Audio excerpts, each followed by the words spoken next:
Hey guys, what is up? It's Dusty here, and welcome back to another episode of the Daily Crypto News. And if this video gets to 1,000 likes, I'm giving somebody in the comment section $100 worth of crypto.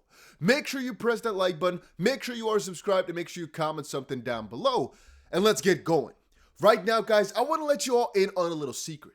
If you don't have buy orders set up, make sure you look into it. Guys, I'm not going to tell you when exactly to buy because at the end of the day, that's your own choice. But I can tell you when I'm going to buy, and I can tell you guys exactly what I think the best strategy for longer term gains is. I'm going to let you in on one secret as well.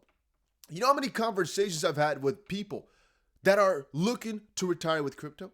It's insane how many people have the same exact goal, but they know nothing of how to properly invest over longer periods of time. Let me tell you guys two things. One, invest consistently.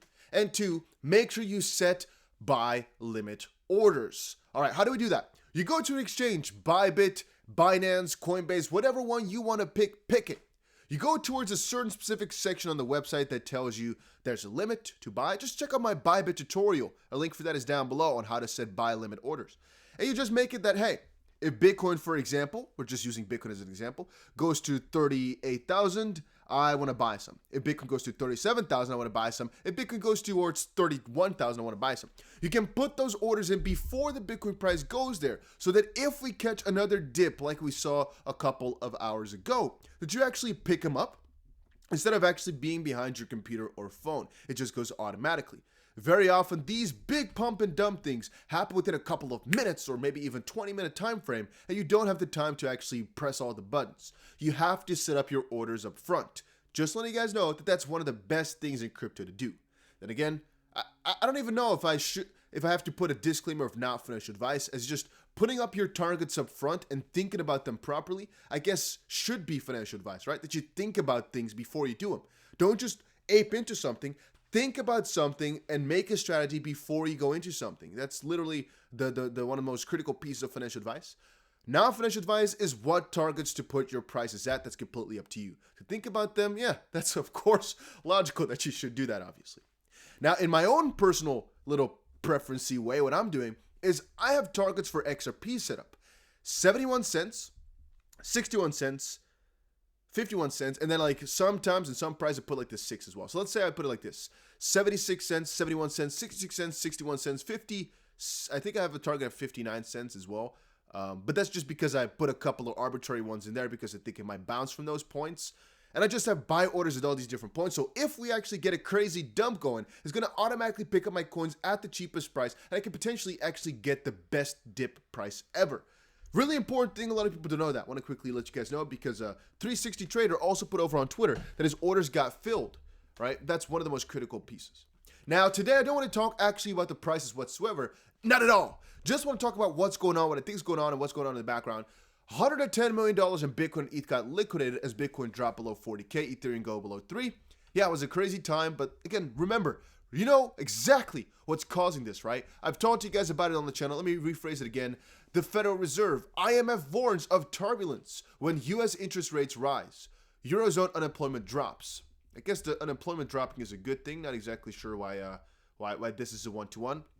As we talked about, guys, these interest rates rising, it's always a little circle of things. So if the interest rates rise, what are you more likely to do? Well, you're going to more likely save. You're not going to borrow as much. There's not much innovation. There's not much spending. So at the end of the day, it's like a little circle of negativity when interest rates go up. Then again, usually if you're looking at the conjunctural switches, which I should have had a second monitor so I can put some little tabs in here to show you guys. Usually what you want to see is that this whole interest rate rising is not necessarily completely bad. It depends on how these things go about. Usually, if you have crazy high inflation, so prices are going up and interest rates are going up, well, how does that work? Well, think about it from this perspective, right? If the prices all go up, so you get crazy inflation, then because of that reason, people are less likely to spend, they're more likely to save. If then also the rates are going up, they're going to be even less likely to spend money. And that's kind of like a little circle of only more and more and more negativity. So generally speaking, you have one or the other, or one leads into the other. But right now we have both of these numbers skyrocketing at the same exact point, which is crazy. Then again, what they're actually saying is they're going to increase the rates at one point or another. which is going to encourage people to spend less, again, which will, I guess, generally speaking, decrease inflation a little bit, more over into saving, which, again, they're incentivizing by getting those rates up, which is supposedly going to make the economy even better. But generally speaking, making the economy better is exactly the opposite. You want people to spend more. That's generally speaking how you get innovation right. You want people to borrow more, which, again, you don't get by rising interest rates. And so usually that's times when things go bad. Then again, all of this works only in a scenario of already positive interest rates. If the interest rates are already negative, usually, as we've proven a couple of times on this channel before, lowering the interest rates doesn't have the same amount of effect.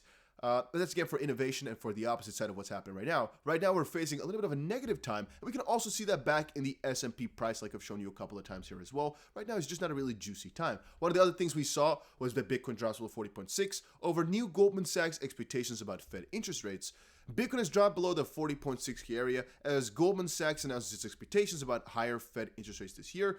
Well, again, think about what I just said, little story. Goldman Sachs just playing into my exact same scenario as well. I'm not sure exactly how many times they'll raise the interest rates. They're saying here about 4 times versus 3 previously forecast. Goldman Sachs added a Fed hike in December. Forecast for the terminal funds rate remains 2.5 to 2.75%. We'll have to see about that. It's just an expectation. Doesn't have to be the reality, of course, but I guess they're on the same page that I am, that they need to take some sort of measures to, in my own way, circumvent things which they've caused themselves, the Federal Reserve. By printing such a huge amount of money, they're basically inflating everything, but not organically. And we've not really seen that before, so the measures and to go against that basically are so strange that that's why the market is reacting so poorly and so strangely. But then again, guys, in times like this, you also got to remember for yourself, it's not about how much money you have in a certain sense. It's not about exactly how many dollars or anything like that. There's so much more to crypto investing. There's so much more to life. One of the things you got to always keep in the back of your head is how many people can you help? If you remember, guys, I do so many live streams on this channel. Make sure you understand, guys, that with my YouTube channel, it earns, for me, relatively, almost, okay, I shouldn't say almost nothing, but it's very little. Just so you understand. I do this because it's my passion and I love what I do. I like talking to you guys about it. I like sharing my thoughts about these things because I'm hoping it helps somebody. I very often see messages of people thanking me for whatever I've said to them to potentially encourage them to stick with crypto or to just stick to investing and stick to a routine that potentially they can retire with. And that's again something I recommend to everybody to do. Find something you like, specifically in crypto if that's something you want to go for, and just try to help as many people as possible. If it costs you a little bit of money, or I guess I should say, if there's an opportunity cost for helping some people, of course, do the way off for yourself, but make sure you keep some time separate for helping people. And specifically in times like this, when things go down, guys, you're going to see a lot of negativity, you're going to see a lot of pessimism and all that. Make sure you keep a positive attitude because that's one of the best things to keep. As at the end of the day, it's not that bad. We're into crypto for the longer term. As long as we keep believing in that, there's almost nothing which can go wrong. Maybe that's also my mindset of crypto can never go, gone and can never go away. All we can have is volatility. All right, Bitcoin crashes and then rises again in the latest cryptocurrency twist. What a crazy time it was, huh? Last couple of hours have been crazy. Oh yeah, wanted to remember you guys of one thing as well. The longer term game. I had a couple of articles open here. One of them regarding XRP. Wrath of Kahneman shared this. Once again, the assertion that the Bank of France is exploring Ripple CBDC use is made in this report. Kshetri, near 2021, the economics of central bank digital currency, IEEE computer 54.6, 53 to 58. No evidence given, however. In table 2, let's check this out. We compare the throughputs of some major systems. I'm checking out my phone real quick. There's so much happening right now. There's such a clear amount, but everybody comes back to stay positive, and it's the Fed, stocks, S&P, of course, falling. All right, let's continue. In table 2, we compared the throughputs of some major payment systems in terms of transaction per second. Specifically, this table compares the throughputs of China's DCEP, Ripple being considered by the Bank of France, Hyperledger Fabric used by the Aber project of the central banks of Saudi Arabia and the UAE, and Ethereum used to develop a proof of concept by the Reserve Bank of Australia, with some of the other crypto and non-crypto payment solutions. And then here, Ripple averaged 1500 TPS with footnote 32. We don't see that one right now. CBDC Private Ledger, Ripple claimed that it can handle tens of thousands of TPS in the initial phase, which can be increased to hundreds of thousands of TPS over time. Guys, if you don't think Ripple's going to do amazing in the CBDC realm, what? It also says here, why are they calling Ripple semi-centralized? Ripple, which is semi-centralized system, 6 is also being viewed as a platform for developing, issuing, and managing CBDCs. Huh? For those people, semi-centralized is a good thing, so no need to correct them. They don't care about crypto ideologies. This is big money we're talking about. We're not talking about decentralized structures here. We're talking about how to change the freaking world. As far as I know and as far as I get it, Ripple, what they're trying to do is get as many people to onboard any of their solutions whatsoever, so they can then make XRP as popular as possible. One of the interviews I remember from Brett Garlinghouse, one of the things he said was, it's the hardest to get one of these guys to sign a contract. It's not as hard to actually, once you're working with them and that you have a certain bond built up, to get them to actually save more money or make things even more efficient. And that again could be the use of XRP. Initially onboarding them to XRP though is, I think, like a death sentence to your company, because it's so hard to convince people that what you got is better than others and that it's a good thing. But it's easier to do it one step at a time. As they've said before, ODL, which is again the part that uses XRP, is already about 1/4 of whatever they do. I think it will increase over time. I think it will definitely increase over time. Now, from another perspective as well, look at the other numbers. You know, Cardano increasing like crazy. Price doing bad, but Charles, I don't think he bats an eye. I don't think he's doing really bad in that regard, because he knows the longer term plan. Cardano's climate positive initiative reaches goal of 1 million planted trees. This is going amazing. Now, I'm not too sure exactly what part of this you guys should be excited about on your own, except for, of course, that they're doing good in planting trees. But in my own perspective, I think Veriv Tree was working with like Samsung or something like that. Not exactly sure which company it was again that they're working with. We talked about it a little while ago, but I talk about so many projects that sometimes I forget the exact name. I think it might have been Samsung that these guys were working with. Let me quickly see if I can find it here. Let's quickly see if we can find it. Yeah, here we go. We're beyond excited to announce that Samsung has partnered with Veritree to plant 2 million trees in 2022 as part of their larger commitment to to combat climate change. And of course, Veritree is working with Cardano, as you guys don't know. It's good to see them making steps as well, right, into the right direction. And at the end of the day, guys, this is all part of a bigger ecosystem that's being built on crypto and basically, yeah, just powered by crypto. CZ even posted on his own Twitter earlier today, I think, that, let's quickly check it out if I can find it. Let's quickly see if I can find it right here. Let's see. Software eats the world. Crypto sponsors the world. It's going to be a really big part in the near future. And that's something you got to keep realizing and keep checking out. It's going to be such a big part of the future. All right, Bitcoin dropped below $40,000 for the first time in 3 months as fear is set to accelerate. Yeah, there's fear built on top of fear on top of fear. At the end of the day, we can see the fear ingredient index was just picking itself back up. Right now, it's going to crash back down as Bitcoin finally broke below 40,000. But then again, our price expectation and our price movement happened almost exactly in the fashion which we expected. So as long as we bounce from here and don't actually close below 40.5 thousand, which is the level that I'm watching for, I don't think really too much has changed. All right, we came right back down to our most previous support, which is about 39.6. I showed you guys all that in my previous video. And I'm not sure exactly how the day is going to look here. That's also because I'm not going to watch it too much. As I said to you guys before, make sure that you don't get just completely sucked up into these prices. A lot of bigger firms are buying, a lot of bigger firms are selling. It's a really crucial and really volatile spot where you focus on fundamentals. That's why I'm doing a news episode here instead of talking about the price at all. Seize the opportunity. Canada's Bitfarms bought $43 million worth of Bitcoin during the $300 billion crypto crash. They're buying like crazy right now. They know. It's one of the best solutions to go for right now. It is so smart, if you ask me as well. Then again, my own opinion right now, financial advice.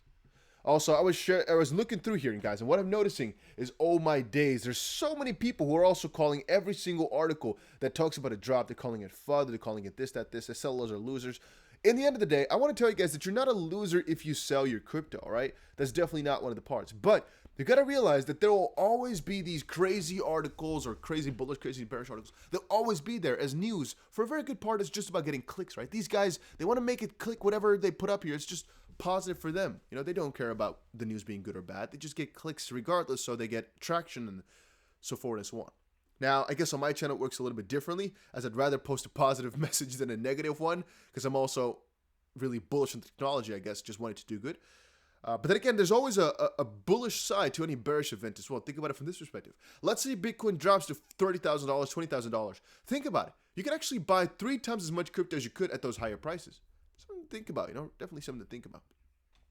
Now, in regards to Ripple, again, the SEC boss won't say if Ethereum is security. I was actually watching Gary Gensler talk for a little bit just now. I'm not sure if I can include it into the video, though, which is why I didn't do it just now. But man, oh man, is this a freaking a shizzle show. Let's not curse here on the channel. But man, oh man, is this annoying. Every single time people ask him about stuff, he's like, well, yeah, it's pretty clear, but we're not going to tell you anything more than that. It's like, what? People have all these questions about the Ripple loss. People have all these questions about Ethereum. Why not tell us? He's like, well, yeah, well, no, yeah, no, yeah, no. We don't get involved in these types of public forums talking about any one project, one possible circumstance, and give legal advice over the airways that way. Why not? This is like there's tens of thousands of people wondering about it. It's like if I send a little question to them towards the SEC little response, they're like, oh yeah, we can give you an answer. But if tens of thousands of people are wondering about something, like, oh no, we're not going to do that. We're not going to tell you on a one-by-one basis. Tens of thousands of U.S. investors, or I guess worldly investors, hundreds of thousands total, are wondering about something. Why not? SEC bosses also bemoaned the lack of compliance within the industry, claiming that way too many cryptos just go the route of, unfortunately, way too many of these are saying, well, we're not a security, we're just something else. But then again, they're not going to explain exactly what that else could be or how exactly security does work. And again, these rules are from so many years ago, it doesn't make a lot of sense. But man, I can rant about that for another hour. One thing I got to remind you guys of is get yourself some price targets in up front. I would go for Bitcoin, for example, layers. Every $4,000, you put another buy target. And for the XRP, every 5 cents, you put another buy target.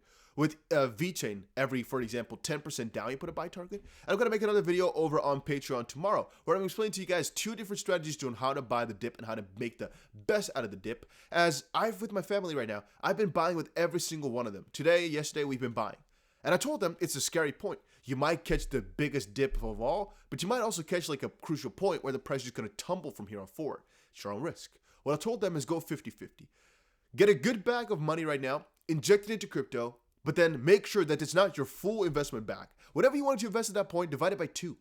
And make sure that you actually keep some money left for buying bigger dips. And again, spread those over multiple layers, or make sure you have a setup where you just buy every single month. But I'll talk about that more over on Patreon or a little bit over on the channel. And remember, guys, there's a lot happening right now, a lot of volatility, a lot of hatred. Apparently, ADA got disabled on Coinbase for a little bit. I also saw that a lot of Matic was being bought. People are buying. A lot of whales are buying. A lot of multimillionaires, a lot of billionaires are buying. You might not see it. You might see the majority FUD. But right now, the underlying fundamentals are still there for crypto, and people are. It's just the stock market is taking things down. Understand that. Make sure you subscribe to the channel, guys. Make sure you subscribe to the channel. Make sure you subscribe to the channel. And make sure you press that like button for a crazy giveaway pretty soon. I want to help you guys buy the dip, so we're going to do some crazy giveaways in the near future anyway. Make sure you just stick around, and I'll see you guys again in another crypto video later today.